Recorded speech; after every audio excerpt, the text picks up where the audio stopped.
Welcome to FYI, the For-Your Innovation podcast. This show offers an intellectual discussion on technologically enabled disruption, because investing in innovation starts with understanding it.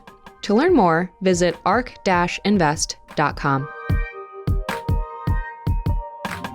ARK Invest is a registered investment advisor focused on investing in disruptive innovation. This podcast is for informational purposes only and should not be relied upon as a basis for investment decisions. It does not constitute, either explicitly or implicitly, any provision of services or products by ARK.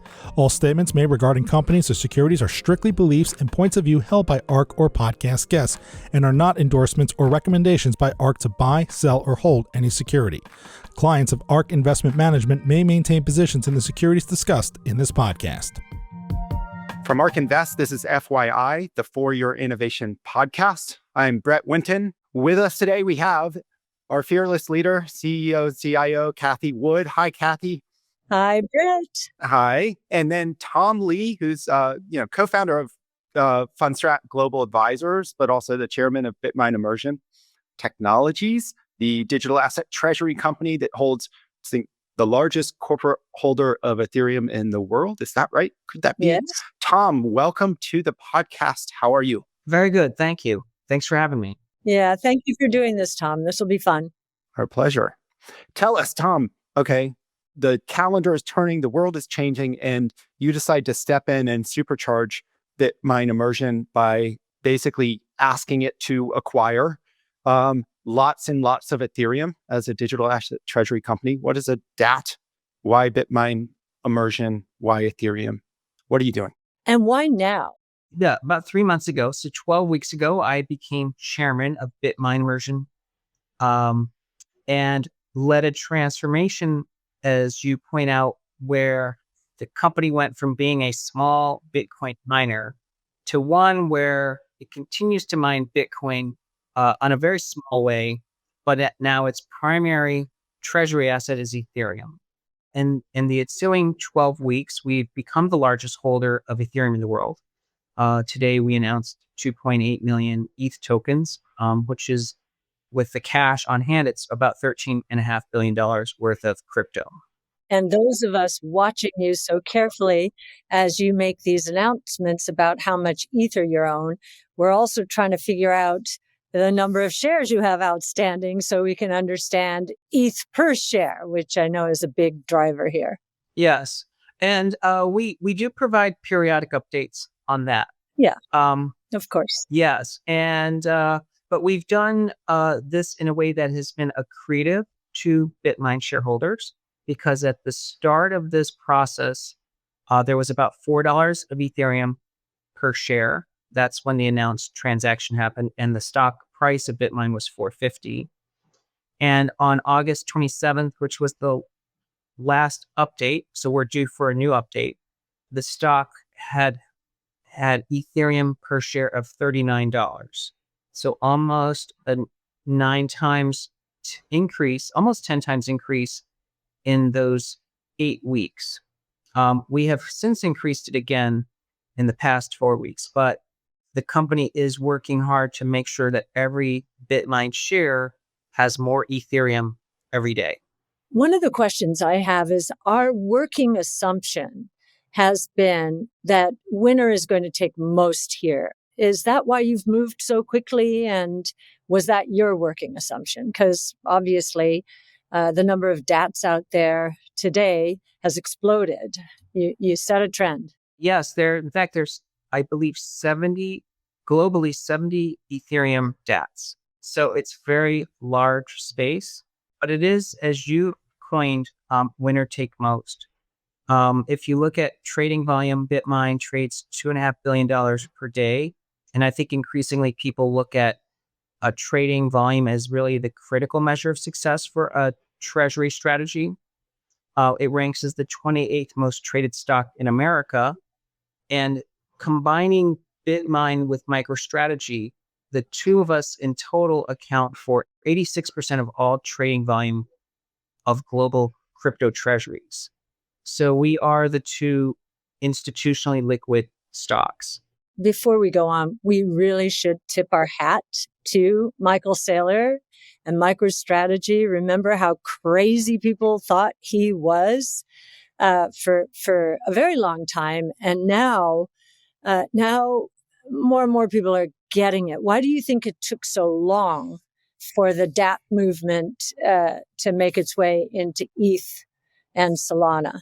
Well, and if I could insert, like, why do DATs exist at all? Like, why do we need the whole point? If I went back in time and told, Satoshi, hey, this decentralized tokenized asset is going to live in a corporate shell that people are going to buy on corporate equities, you would be like, what is this doesn't make, this is totally contrary to the kind of underlying philosophy of the underlying tokens, isn't it? Like, why do these things exist? Yes and no, Brett. I think that 2025 is showing you that DATs are coming into existence really because the foundations and the crypto community actually need them.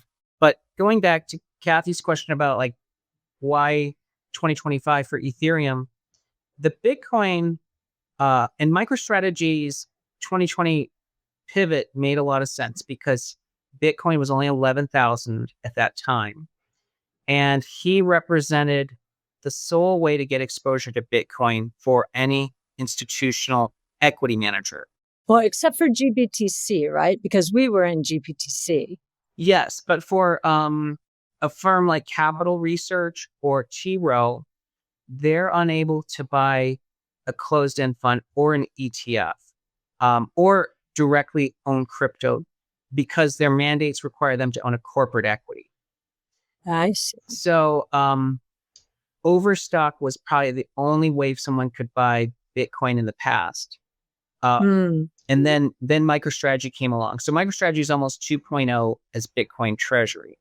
What he's done successfully, of course, is really to upscale it so rapidly because he went from having $2 of Bitcoin per share to over $250 per Bitcoin share per MicroStrategy share today. So he has created enormous shareholder returns because the security business, of course, has continued to really muddle along at basically zero growth. In Ethereum, I think the moment is really this year because this is the year that Wall Street and governmental regulations became friendly to think about rebuilding on the blockchain. And part one, of course, was the stablecoins, and stablecoins have really been the breakout hit in crypto. We coined it as the ChatGPT moment for crypto because it has become a breakout product, and it has created two enormous companies. One being Circle, which I know ARK was an anchor investor in the IPO, and the other is Tether. Tether today is raising money at a $500 billion valuation and roughly 300 employees. That's about $1.7 billion of market value per employee.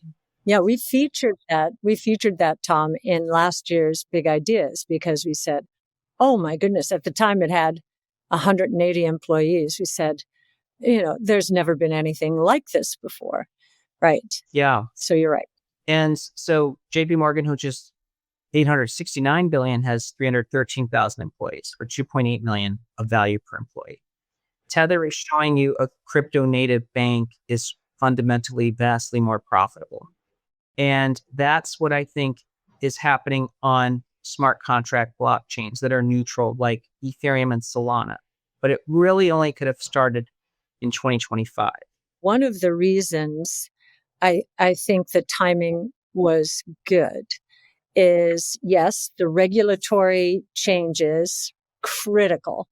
Check the box, first the ETFs in the old administration, but now the, unencumbered deregulation, just, tremendous openness to it. And we were having trouble gaining access to ETH for our ETFs, which are not like mutual funds. They have a little more, they have more degrees of freedom, shall we say.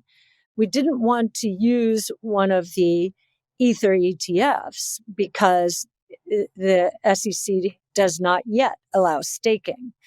And we tried to gain access through 3IQ and other Canadian ETFs, which do allow staking. But then we were becoming way too big a percentage of those. And we were also subjecting the funds to the risks of bad income. So the reason I asked you about timing is you came along at the time we were trying to figure this out and provided a solution. So I did want to, I asked for that reason because you really did solve a problem. Yeah. Well, thank you for also investing in BitMine. We are, of course, really working for all shareholders, and Yes. we appreciate ARC because of the, I think, knowledge transfer, that happens with ARC and their exponential research. And so it's been great to have you in the cap table. Well, you've got our chief futurist here, and he's now using not the word exponential, but super exponential It's true. to describe opportunities as technologies merge. Yeah. But I think Cathie's point is like illustrative of something that I think it's important for people to understand, which is that there is perpetually in crypto assets, there has been a set of investors that have been held off sides, where it's kind of regulatory pressure, kind of like rules that have been written for an old infrastructure and age prevent them from actually getting exposure and access to the underlying assets. And so the importance of digital asset treasuries is they provide basically a wrapper around the tokens that can bring these people on sides. And even though even the ETFs have launched in the US, but from many advisors still can't actually cleanly buy the ETFs, even for Bitcoin, forget Ethereum. And so this kind of digital asset treasury company is a mechanism by which you basically take the underlying token and you cloak it in a recognizable corporate shell that can plug into the existing infrastructure. Yes. And that's also why I think these treasuries actually play a role in the actual ecosystem, because one, the knowledge base is capital markets, but with transference into the DeFi world. We found a lot of important and useful conversations taking place between BitMine and the Ethereum Foundation, and even the founders of Ethereum, because we can help bridge this knowledge of what is Wall Street looking for? What are the low regulatory or high regulatory and the features that they're looking for on a blockchain or an L2? But we represent a committed group of permanent capital with the governance coming from a mandate from shareholders. And we've been then using that, and we will be using that to help seed the appropriate DeFi and crypto projects, but also the rails that come into Ethereum. And I think another role that we can play is, of course, just helping communicate what Ethereum actually wants to do. I think we found many of the people in the DeFi system, especially when we were at Token 25, says that they felt that BitMine helped really clean up the narrative of Ethereum and make Ethereum a lot more credible in the minds of institutions. And we've actually found that in our conversations, of course, with actual builders, because we've been meeting with banks that are now trying to understand how to build on top of crypto. And of course, they want to take advantage of, again, our transfer knowledge base. Because remember, the knowledge in the traditional finance world is different about their understanding of crypto and who they can trust and who they can't. Oh, and there's one other thing that we are also providing liquidity, because, we have 2.8 million ETH tokens. And believe it or not, even ETFs that stake need a liquidity backstop. So I think that an entity like BitMine can also play a role in actually providing contingent liquidity for even the ETF world. Can I, and Brett, then I know you have very specific questions, but before we go there, just the high level and to get people to understand your vision here. One of the things you've been saying is you think that the Ethereum network or market cap is going to flip with Bitcoin. Now, Bitcoin is at about, 2.4 trillion now, somewhere around there. And Ethereum is 540 billion. You think there is a flippening, as they might say. I'd love to hear you talk about it, but just to set this up, anyone who's listening to this podcast knows that we have in 2030 a forecast of the entire crypto asset ecosystem. And of course, we're going to be modifying this with time. We're doing our big ideas work now, but as of our last go at this, the ecosystem we expect to hit $25 trillion in 2030. The vast majority of that in Bitcoin, mostly because we look at Bitcoin as a global monetary system, rules based that we've been missing since the U.S. went off the gold exchange standard in 1971. That's a very big idea. It's a technology, obviously, and it is the first of its kind. And we wrote a paper in 2016 on this, first of its kind in a new asset class. So those are three very big ideas. I'd love to hear your thoughts on why ETH or the ecosystem will surpass Bitcoin.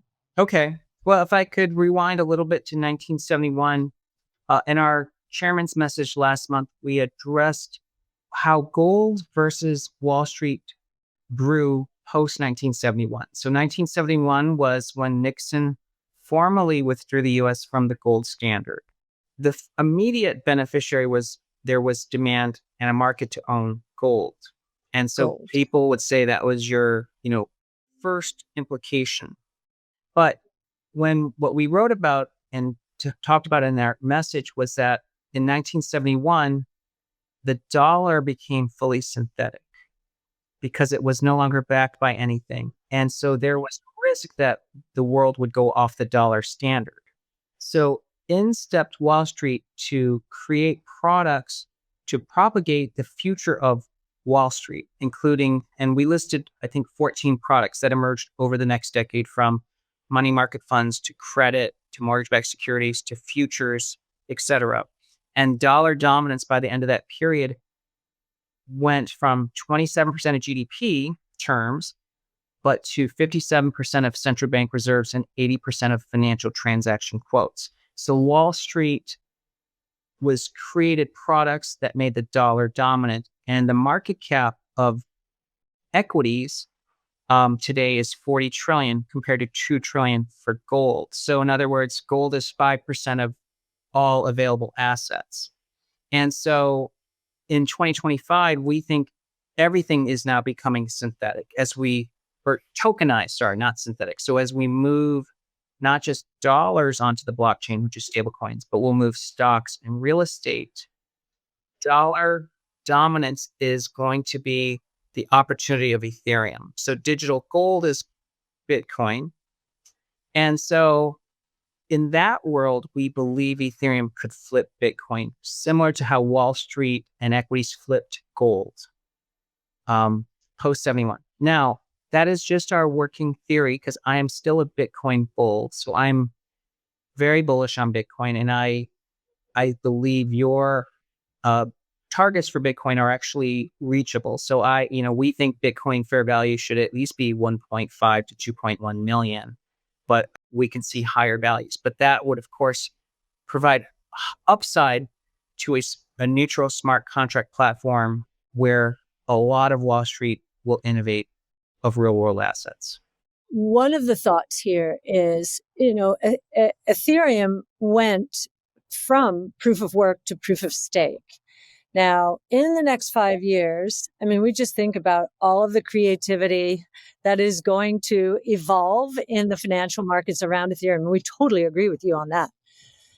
But there will come a time where we're in some kind of crisis, and then we see that the benefits of proof of work relative to proof of stake, because you're bringing in, as you say, you are bringing in a lot of TradFi and a TradFi thinking into the Ethereum world. So just wondering, if a crisis will be a moment of self-reflection and like, all right, is there a real difference between this proof of work world and this proof of stake world?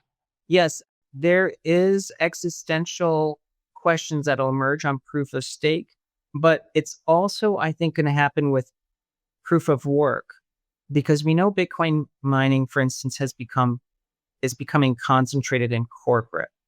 In fact, I think this year there was one mining operation that actually had won 6 successive block rewards, which is a high level of concentration.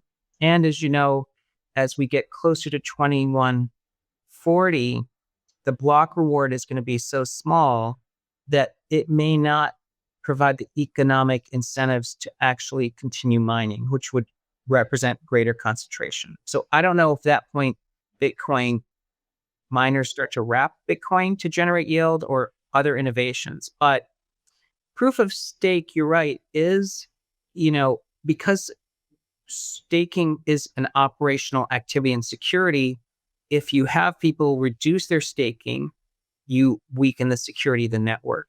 I think that's where the DATs are actually helping provide permanent capital, because collectively we are more than 3.5% of network.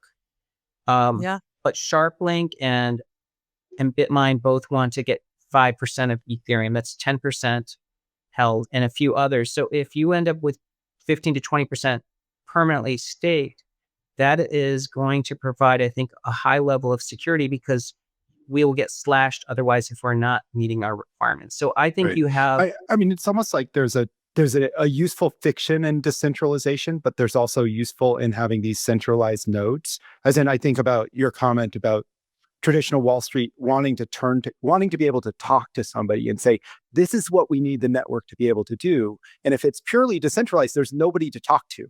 And so then that's a function true. that BitMine is providing. That's right. And Yeah, we're one of the voices just as much as the foundation is a voice and the founders are a voice. And then there's the community. So I think we're representing a voice that capital markets can use us as a conduit.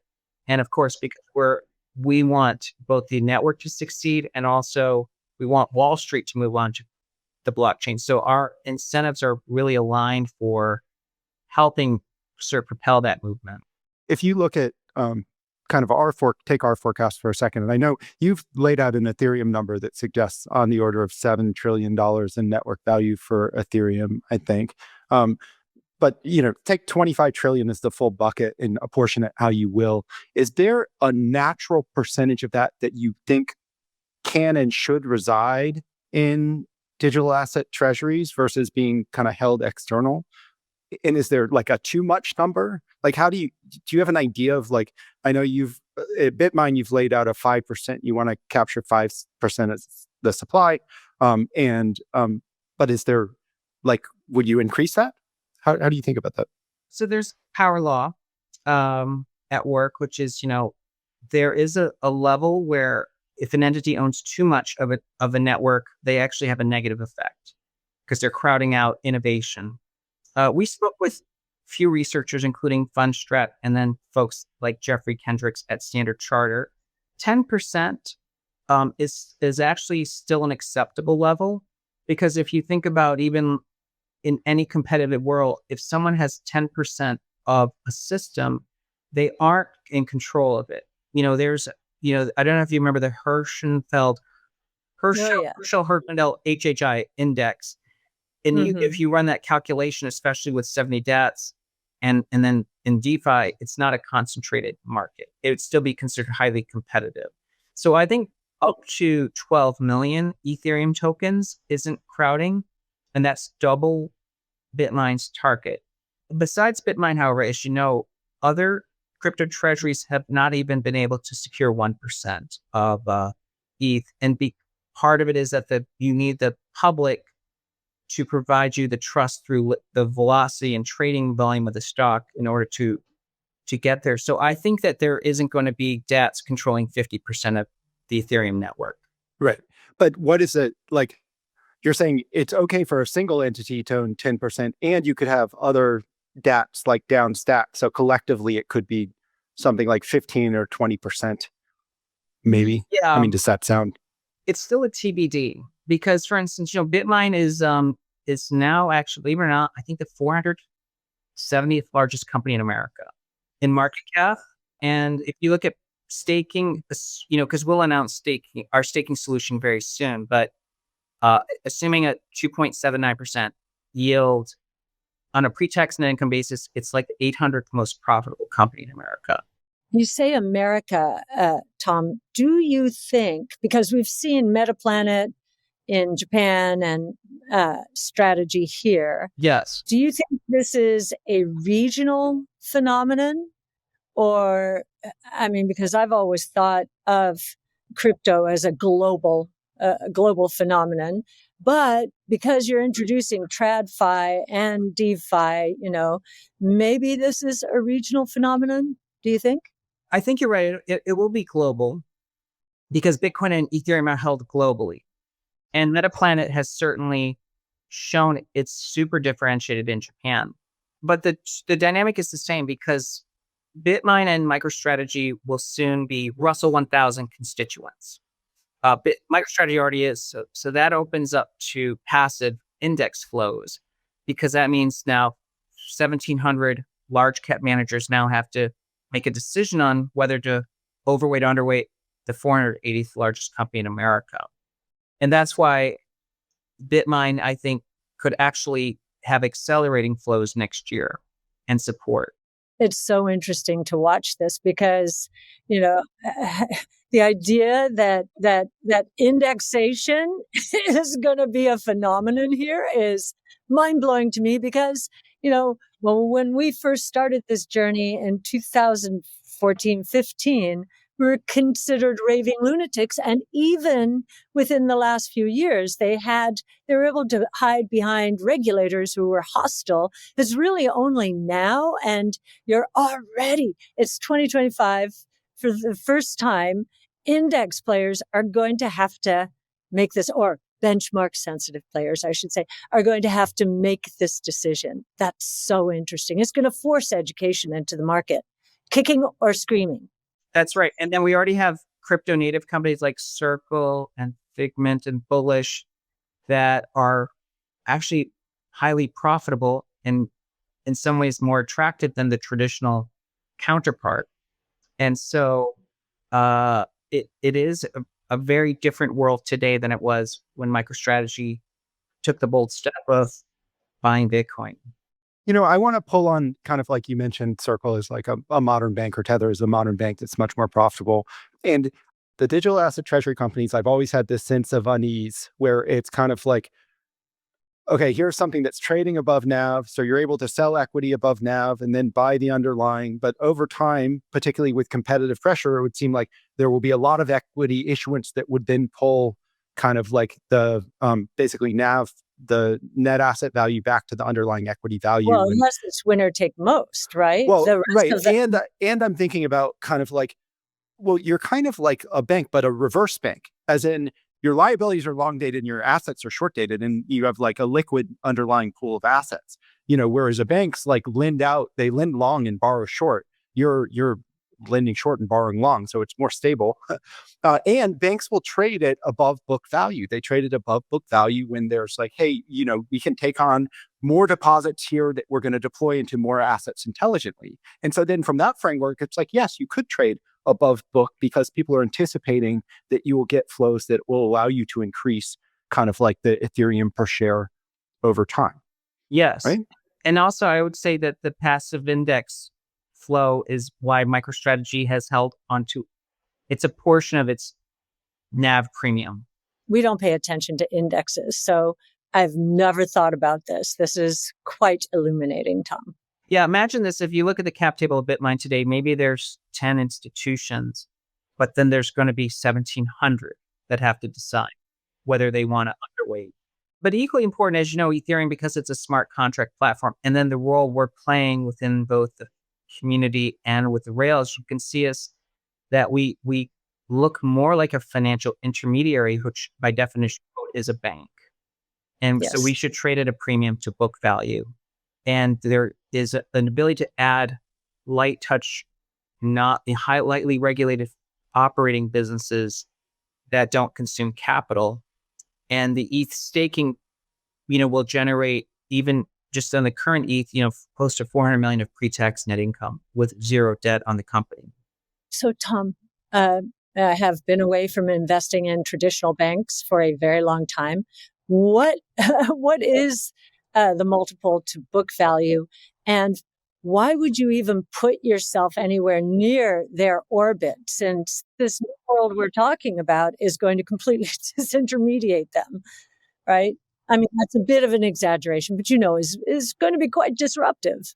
Yeah, Cathie, I think I might bookend two companies, and then we can put everybody somewhere on the curve. But the two largest banks in the world now are Tether and JP Morgan. And JP Morgan trades at, I believe, over two times tangible book. Okay. But they have 330,000 employees, which is their largest expense. And in Yes. an AI and blockchain world, they may go down to 20,000 employees. So the JP Morgan likely re-rates in the future towards being a technology stock. Yeah, no question. This is going to be a little bit like what happened in retail. So Walmart and Costco re-rated as the rest of the industry was being destroyed, right? Or consolidated away, right? That is what we expect to happen. So the other end of the spectrum, so that was JP Morgan. Yeah. And as you point out, Costco and Tether, Walmart trade at 35 to 50 times forward earnings, which is higher than even NVIDIA's multiple, which I Yeah. I know. It's pretty wild. Now, Tether's tangible book is quite low, and it has a vastly more profitable business because it is very light employee intensive. The employee intensity is low. So if that price to book, let's say, is a exponent, a log function of JP Morgan's 2 to 3 times, which is rising, then that means that crypto treasuries shouldn't trade at 2 times NAV that are involved in the ecosystem. So in other words, the Bitcoin treasuries are designed to be inert. MicroStrategy is an inert holder of Bitcoin, but BitMine is active and engaged in the Ethereum ecosystem. So it'll trade more like a financial intermediary, but JP Morgan and Tether are the bookends. I think that's why that multiple of the ETH holdings will actually rise over time for the winner take most. What could disturb the winner take most? Sometimes technologies do, but what could disturb that or knock BitMine off the perch? What is there anything that you could see? Because it does happen from time to time, just in technology. We've seen, this is really a long time ago, but Lotus, what did have, Brett? We've done like 50% of the market or so. I think it had 60%, and then 60%. It got eaten. And then, yeah, it was effectively destroyed. And as you say, eaten by IBM, I think. By Microsoft, by Excel. Sorry. Microsoft. Yeah. Yes, I think definitionally, if Ethereum is not the long-term winner, then the company's leverage to Ethereum could trade at a discount to NAV because there is now a liquidity unwind or a discount to the future, which would say that if Ethereum is a dead chain, then all the holders of Ethereum should trade at a discount. So Solana making a go is a risk out there, but institutions signing on to, the Ethereum network is a big vote of confidence, right? Yes. If you were to look at where the development is today, especially L2s and announced, even including like Swift building on Linea, Ethereum has already won the discount to the future. Mm-hmm. because it is 100% uptime network. And I have gotten the clear sense spending time at Token 24 now with a lot of the Ethereum founders that they are really listening to make sure they're going to do the upgrades that allow Wall Street to build on Ethereum. So I think it's a So, change of views. yeah, and I think we also had the privilege of speaking to the Ethereum Foundation, and I was so impressed at sort of their technology mindset. We were talking about AI and robotics and, all of the things that ARK is really interested in. Obviously, they should be, but they are. They're well advanced in terms of their research from what I could tell. Yeah, I think that that's kind of the rejuvenation of the thinking within Ethereum that I think is helping the community galvanize too. So I think that there is a lot of there to Ethereum being the base where Wall Street is going to build a lot of the future. Is it concerning to you that we're now back in the land of more layer one blockchains being launched? There's, I think, a Circle announcement. There's kind of like, these individual, call it application layers that are thinking, actually, we need, a specific level one for us, and think that that's kind of like the strategic angle to go. Does that concern you? Do you think that's going to work? And what do you think of ARK, the layer one that Circle has put in place for financial institutions? Well, it's there's just two observations I make, and then I'll make a broader statement. But as you know, corporate chains are always going to be viewed as someone's fat finger on the scale. And that's just how Wall Street operates anyways. If some bank created a layer one blockchain and they're the oracle, we know that they're tilting that in their favor. And of course, the second is that all blockchains are basically databases, and the security model becomes a question because it's either a centralized chain, which isn't really a blockchain, or it's got a security model that can be exploited. And we know there's so many high profile hacks that have taken place. And uptime is a third dimension because, as you know, that is one of the prominent features of Ethereum, that it's an entire history. Resilience was an existing feature and it's never had any downtime. And I think that that's important when we're thinking about a world of high speed transactions in a 24/7 world. I think a lot of creativity needs to take place on layer ones. And, to me, as we think about tokenized world and using prediction markets, a lot of that thinking is taking place around building on layer ones and layer twos on Ethereum. But a broader statement I'd make is I don't think one blockchain can hold the entire financial system anyways, because let's say your 27 trillion is correct, and I believe it is even conservative, because today global GDP is 80 trillion. And we know GDP is an imperfect measurement because it only measures final sales. So let's say it measures 120 trillion of gross activity is what 80 trillion is measuring. Financial system ledger is 120 trillion on the other side of that. If just half moves onto the blockchain of the financial transaction, that's a 60 trillion market. Plus, we know that as you tokenize loyalty and IP, things that are GDP measurements but not financial markets, that's also on the blockchain. So maybe the total, what's ends up on the blockchain is 60 plus 20, 80 trillion market versus your 27 trillion. That cannot fit on one ledger. Sure. Well, and also, that's the flow side, but also you have the stock of financial assets out there, which is, multiples of that. We've done it. It looks like we're going to get to $1 quadrillion worth of financial assets, depending on how you define kind of real estate and debt against it and everything else. But, by 2030. So there's a huge, as you're tokenizing those, you don't recognize the full value of those assets onto the underlying chain, but it provides the utility that creates kind of like the value for the underlying chain. So, and then there's a third element, which I know you guys talk about, which is, as we try to offset wage loss from AI, we will want to have a record of taxing agentic activities to replace that lost revenue. And that's a huge accounting system that is really working on public chains. And so, uh, so 27 trillion seems very reasonable, I mean, maybe low, even.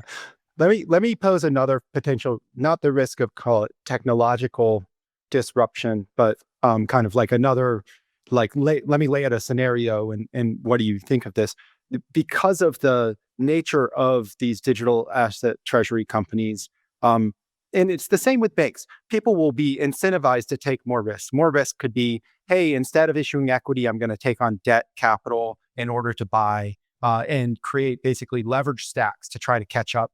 And so, is there the possibility that the game becomes dominated by the person who is taking the most amount of concealed risk on their balance sheet, such that it's kind of like the winner is a ticking time bomb of risk that once the market turns, we like all unravel? This is the crisis question. It's the Yeah, crisis question. Yeah. Again, right. what happened? Yeah.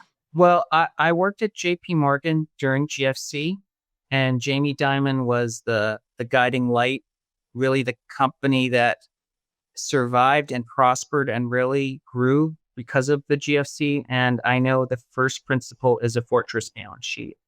Mhm. And that's also BitMine's view, that we want to have a fortress balance sheet. So it is a straight equity company, and always running cash.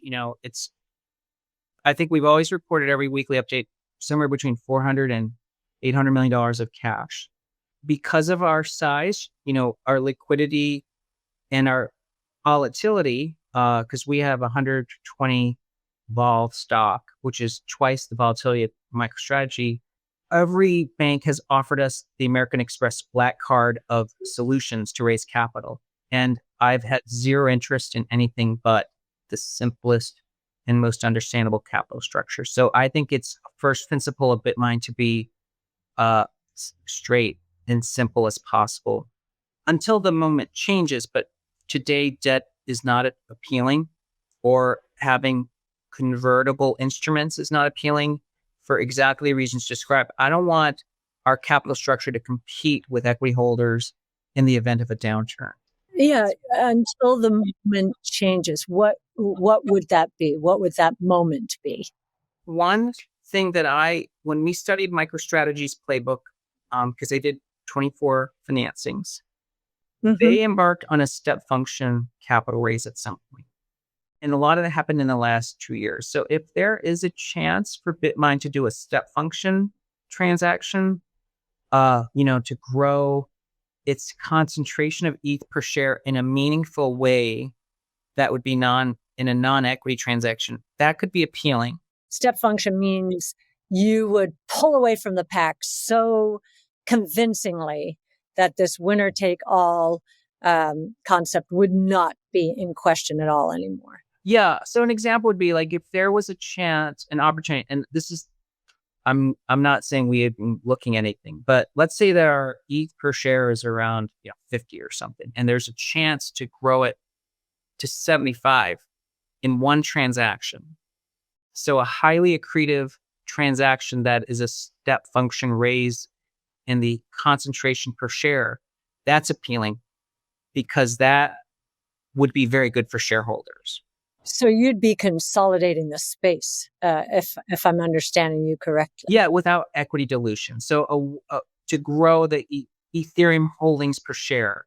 So it's not a horizontal transaction, because a merger with another company, unless they were trading at a steep discount, so you could buy there at a discount, that's another way to grow concentration. But the idea is not just to be bigger in size, but it's the per share benefit rising. That's the only thing I'd be interested in, without incurring or hurting future ability to raise capital, or killing future volatility, or burdening the company with a pure debt structure.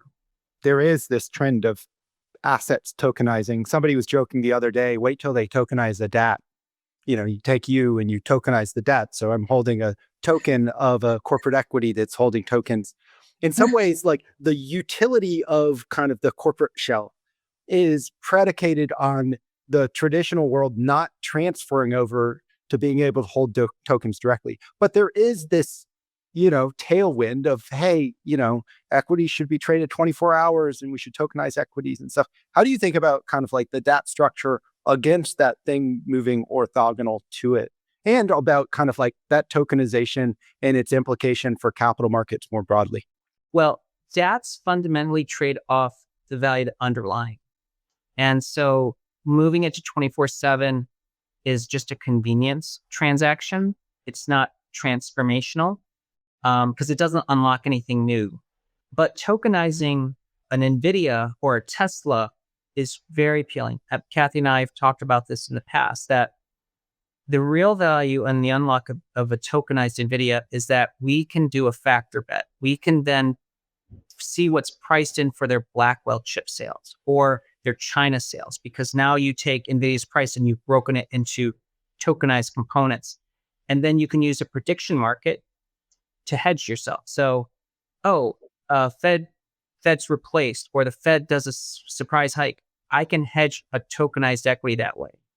The issuer has huge transparency. NVIDIA now knows what's priced in for its Blackwell chip sales, its China sales, and they can therefore work with a lot less, hey, what's priced in our stock? They know exactly what's priced in. So I think tokenized equities is a huge unlock, and it's useful for investors and for issuers. And of course, moves us away from quarterly earnings too. Yeah, it does. And do you think the administration, that part of the talk about changing quarterly earnings and so forth, might incorporate this sort of thinking? I would say I wouldn't be surprised because, as you know, the administration has a lot of folks tied into Silicon Valley. And we know that the prediction markets were so useful in that election. They proved themselves. Oh, yeah. Polymarket got 50 out of 50 states right. So I would agree, because that's probably a better way to model earnings than to wait every 90 days for a company and have the CFO tied up for a month sitting in a room, auditing financials. This is music to our ears. We're all about transparency, right? Yeah, that's right. I think this would be a really important step in making markets a lot clearer for investors and understanding what they own. It makes it less black box. And so that's why I think tokenization is a huge deal. I also think it's kind of like when people argue, oh, you should break up the company because it'll trade, the sum of the parts will trade more than the, conglomerate discount. There's a degree to which, and we've been through this with Tesla, where it's like, I think actually our work on robotaxi is not mathematically deniable.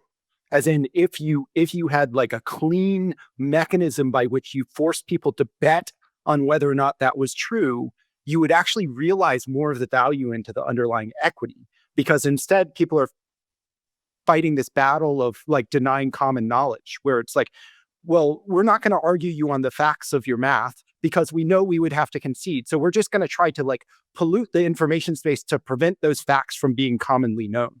And so if you like create the derivative market, you would actually allow equity markets to better discount the future.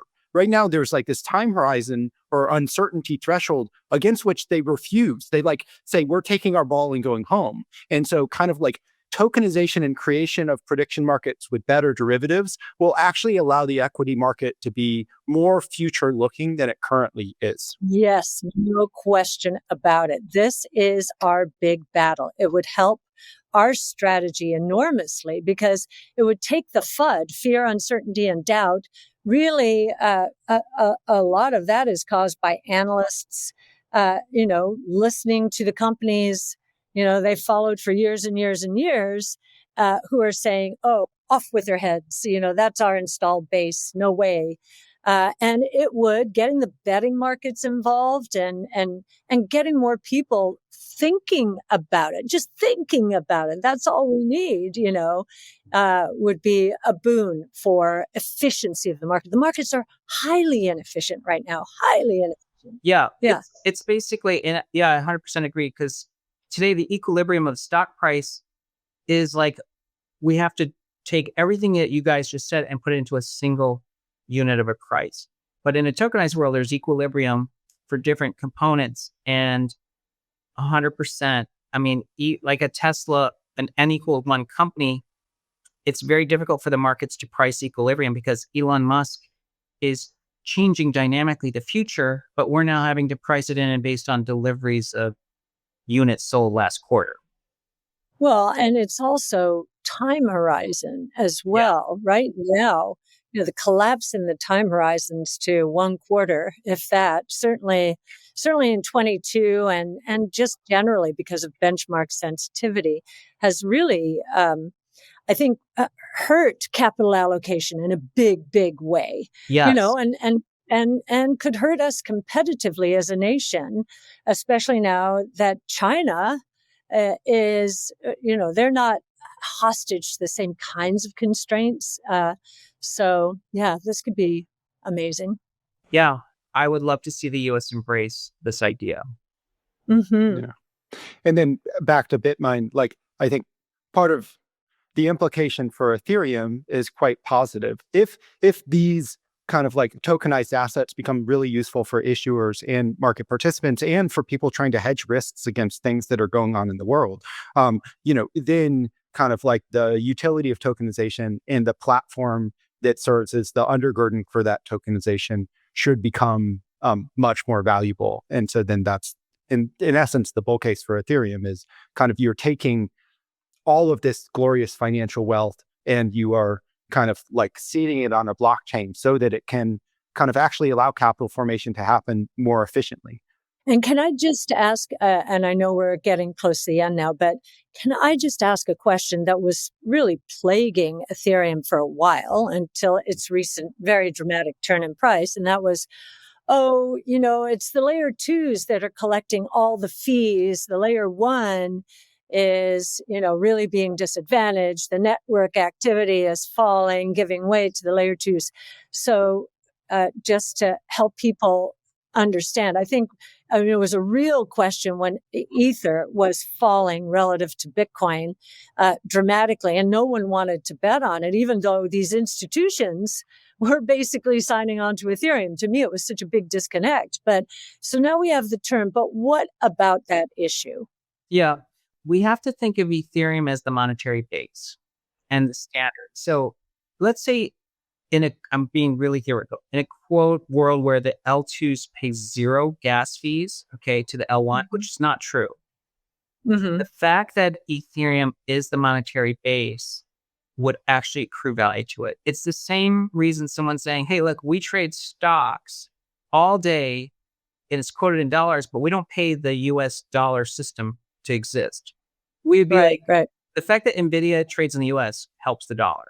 So that's why even if there was no exchange between the two, it accrues value. But of course, we know that they're trying to fix that. And so L2s want to support L1s. And of course, in the future, any bank that is going to be building on the future of Ethereum is going to be staking Ethereum as well. Yes. And I think the more layer twos that evolve, the more important the underlying becomes, right? So, yeah. I mean, it's kind of like staking. You stake to get the reward from the transactions feed paid and the Ethereum burned. But there's also reservation demand, which is a separate thing. Like if Ethereum is something I have to pay for using things, or it causes the end holders to need to hold it to cover off future liabilities. Yeah. Basically. Imagine someone said, NVIDIA trades in America. It doesn't help the dollar. In fact, it helps the euro. We'd be like, what? Yeah. Yeah. Yeah. I love All it. right. Love Well, it. so Tom, I'm gonna tie you to a forecast right now. So you said 27 trillion by 2030, and maybe kind of 15 to 20% could be in debts. That sounds a lot to me like we could have around $5 trillion worth of equity capital in digital asset treasury companies in the 2030 timeframe. I think that's right. I believe MicroStrategy will be one of the largest companies in America because of its Bitcoin holdings. So it's about 100 billion market cap today, 15 billion of debt, so 115.